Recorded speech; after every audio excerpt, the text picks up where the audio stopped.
Además de la interpolación de cadenas y del formateo específico que hemos visto antes, recientemente en Python se ha introducido un mecanismo más para formatear cadenas de texto.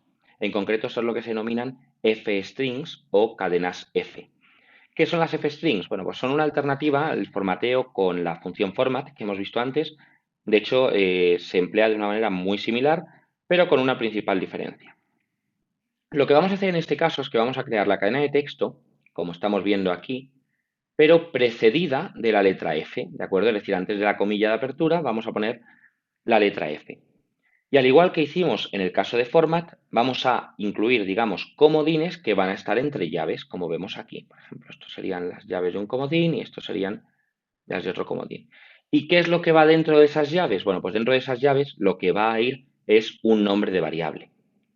En este caso, hemos definido una variable que es nombre igual a Ana y otra que es edad igual a 37. Bueno, pues si dentro de esto ponemos, dentro de la primera llave ponemos, por ejemplo, nombre y dentro de la segunda ponemos edad, lo que ocurre es que la cadena de texto automáticamente sustituye esos valores. Y el resultado es el que vemos aquí. Soy Ana y tengo 37 años. Además, igual que antes, se pueden definir criterios de configuración para fijar tanto el ancho de la cadena como el número de decimales, etcétera, etcétera. Es algo que también, digamos, podemos hacer.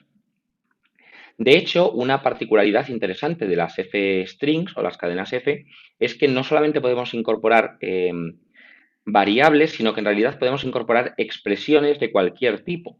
Es decir, podríamos poner, por ejemplo, una operación matemática. Por ejemplo, yo defino aquí una variable que es base igual a 80 y defino otra variable que es el tipo de un impuesto, ¿de acuerdo? Lo que sería el porcentaje de un impuesto, por ejemplo, 21%, ¿de acuerdo? Que es el IVA actual en España, por ejemplo.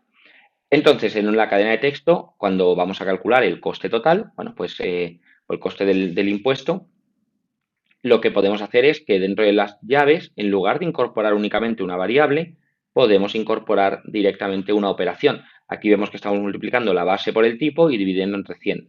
Entonces, ¿cuál es el resultado? Bueno, pues que al imprimir esto va a mostrar, vas a pagar 16,8 euros de IVA. Y vemos que este 16,8 es precisamente el valor resultante de haber hecho esta operación. Como vemos, es un mecanismo que es más flexible que la interpolación o que el format y que más o menos nos permite leer con facilidad lo que está ocurriendo. Podemos ver de una manera más o menos sencilla qué es lo que vamos a imprimir, teniendo en cuenta que dentro de las llaves, pues la expresión que aparezca ahí se va a calcular, se va a hacer la operación que sea necesaria y finalmente se va a sustituir ese comodín por el valor resultante.